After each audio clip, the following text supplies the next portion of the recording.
नमस्कार दोस्तों, welcome to SG Edu centre daily current affair. SG Edu centre daily current affair में आप सबका स्वागत है। फ्रेंड्स, आज है 22 मार्च और 22 मार्च के जो भी इंपॉर्टेंट करंट अफेयर है, उसको हम लोग एमसीक्यू के थ्रू देखने का प्रयास करेंगे। आइए शुरू करते हैं। आज का कोटेशन है कि stay determined, stay disciplined and trust the process. Every effort you make brings you one step closer to success. Keep pushing forward, your dreams are worth it. यानी संघर्ष करो, धैर्य रखो और खुद पर विश्वास रखो।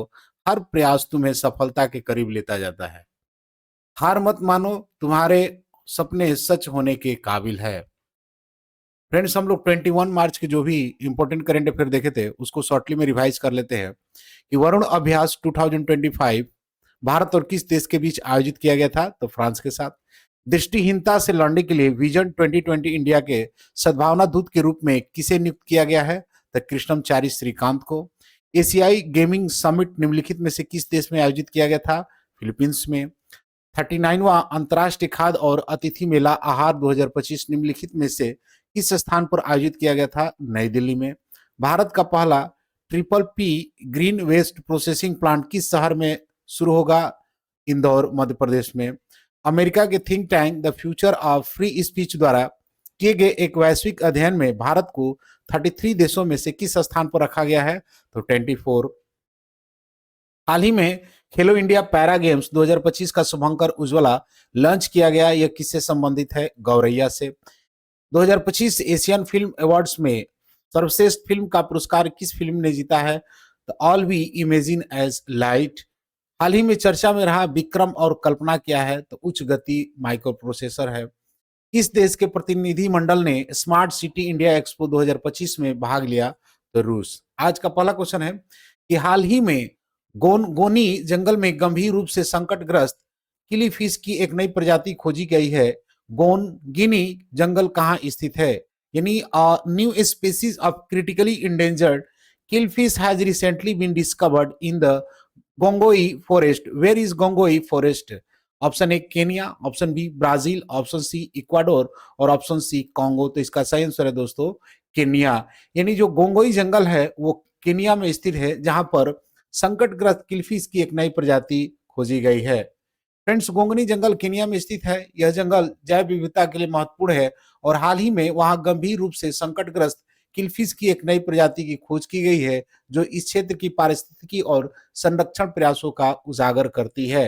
नेक्स्ट क्वेश्चन है कि अंतरराष्ट्रीय क्रिकेट इतिहास में डेब्यू करने वाले सबसे उम्रदराज खिलाड़ी कौन बने हैं? यानी who has become the oldest players to debut in international cricket history? Option A Matthew Brownlie, option B Vaibhav Suryavanshi, option C Rashid Khan और ऑप्शन डी एडम जंपा। तो इसका सही आंसर है दोस्तों मैथ्यू ब्राउनली, जो है सबसे उम्रदराज क्रिकेटर खिलाड़ी है जो डेब्यू किए हैं क्रिकेट में। फ्रेंड्स, अंतरराष्ट्रीय क्रिकेट इतिहास में डेब्यू करने वाले सबसे उम्रदराज खिलाड़ी मैथ्यू ब्राउनली है। उन्होंने 62 एज में आपको फॉकलैंड आइसलैंड के खिलाफ, कोस्टारिका के खिलाफ, सॉरी फॉकलैंड आइलैंड के लिए कोस्टारिका के खिलाफ T20 मैच में डेब्यू किया है।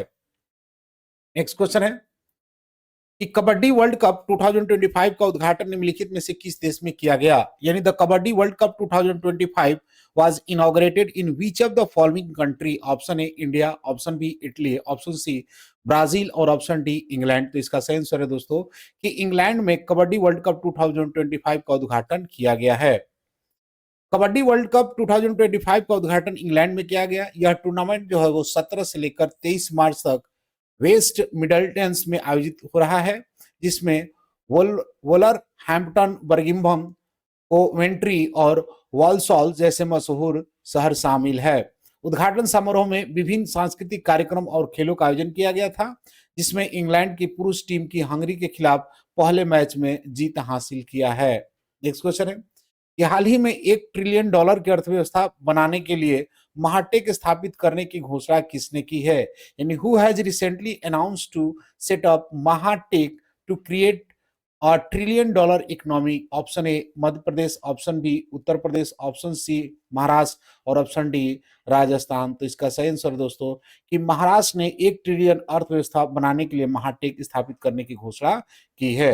हाल ही में महाराष्ट्र के मुख्यमंत्री देवेंद्र फडणवीस ने महाटेक नामक संगठन की स्थापना की घोषणा की है, जिसका उद्देश्य 1 ट्रिलियन डॉलर की अर्थव्यवस्था बनाने में मदद करना है। यह संगठन राज्य की योजना प्रक्रिया को गति देने और औद्योगिक विकास को बढ़ावा देने के लिए महत्वपूर्ण साबित होगा। महाटेक का लक्ष्य महाराष्ट्र को औद्योगिक क्षेत्र में एक प्रमुख केंद्र बनाना है, जिससे रोजगार सृजन और निवेश को बढ़ावा मिलेगा। हाल ही में आरबीआई के सर्वेक्षण के अनुसार वित्त वर्ष 2023-24 में भारत के प्रेषण यानी रिमिटेंस का शीर्ष स्रोत कौन सा है? यानी according to recent RBI survey, what was the top source of remittance to India in financial year 2023-24? Option A UAE, option B USA, option C UK और ऑप्शन डी सिंगापुर। तो इसका सही आंसर है दोस्तों कि यूएसए। हाल ही में भारतीय रिजर्व बैंक यानी आरबीआई के सर्वेक्षण के अनुसार वित्त वर्ष 2023-24 में भारत के प्रेषण का स्रोत अमेरिका है। अमेरिका के कुल प्रेषण का 27.7% योगदान दिया है, जो कि 2020-21 में 23.4% था। इस सर्वेक्षण में यह भी दर्शाया गया है कि विकसित देशों जैसे कि अमेरिका और यूके का योगदान बढ़ रहा है, जबकि खाड़ी देशों का योगदान कम हो रहा है। नेक्स्ट क्वेश्चन है कि हाल ही में एंटी डोपिंग विज्ञान पर एनडीटीएल सम्मेलन का उद्घाटन किसने किया? यानी who recently inaugurated the NDTL conference on anti doping science? Option A Piyush Goyal, option B doctor S Jaishankar, option C doctor Mansukh Mandaviya और option D none of this. तो इसका सही आंसर है दोस्तों कि डॉक्टर मनसुख मंडाविया ने एनडीटीएल पर यानी एंटी डोपिंग विज्ञान पर जो है सम्मेलन का उद्घाटन किया है। हाल ही में केंद्रीय युवा मामले और खेल मंत्री डॉक्टर मनसुख मंडाविया ने नई दिल्ली में राष्ट्रीय डोप प्रशिक्षण प्रयोगशाला यानी एनडीटीएल वार्षिक सम्मेलन 2025 का उद्घाटन किया है। इस सम्मेलन का विषय एंटी डोपिंग विज्ञान, नवाचार और चुनौतियां हैं। इस अवसर पर उन्होंने खेलों में स्वच्छ और निष्पक्ष प्रतिस्पर्धा को बढ़ावा देने के लिए सरकार की प्रतिबद्धता को दोहराया है और डोपिंग के बारे में प्रारंभिक शिक्षा के महत्व पर जोर दिया है। नेक्स्ट क्वेश्चन है कि हाल ही में रामनाथ गोयनका पत्रिका पुरस्कार 2025 किसने जीता है? यानी who has recently won the Ramnath Goenka award for journalism 2025? Option A Jyotsna Bedi, option B Pratima Mishra, option C Mridulika Jha और option D none of this. तो इसका सही आंसर है दोस्तों कि मृदुलका झा जो है वो रामनाथ गोयनका पत्रिका पुरस्कार 2025 को जीता है।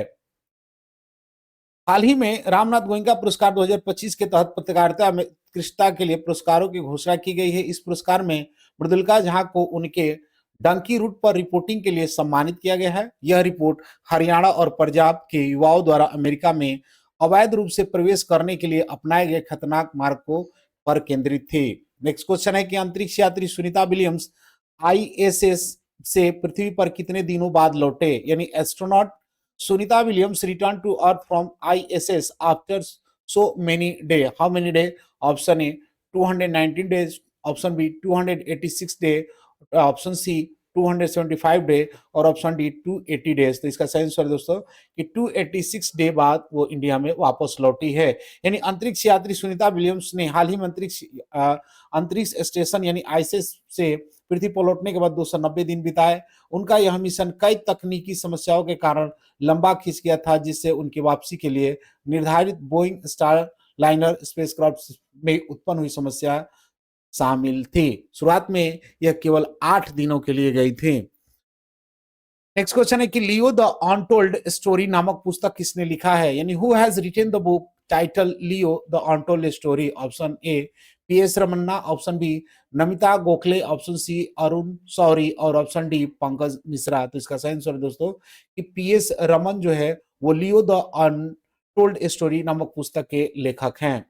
लियो द अनटोल्ड स्टोरी नामक पुस्तक के लेखक पीएस रमन है। यह पुस्तक चेन्नई सुपर किंग्स की यात्रा को दर्शाता है, जिसमें टीम के संघर्ष और सफलता की कहानी शामिल है। इस पुस्तक में सीएसके के 2 साल के निलंबन के दौरान की परेशानियों और उसकी वापसी की दृढ़ता का विवरण दिया गया है। नेक्स्ट क्वेश्चन है और आज का अंतिम क्वेश्चन है कि हाल ही में जारी वर्ल्ड हैप्पीनेस रैंकिंग 2025 में भारत किस स्थान पर रहा।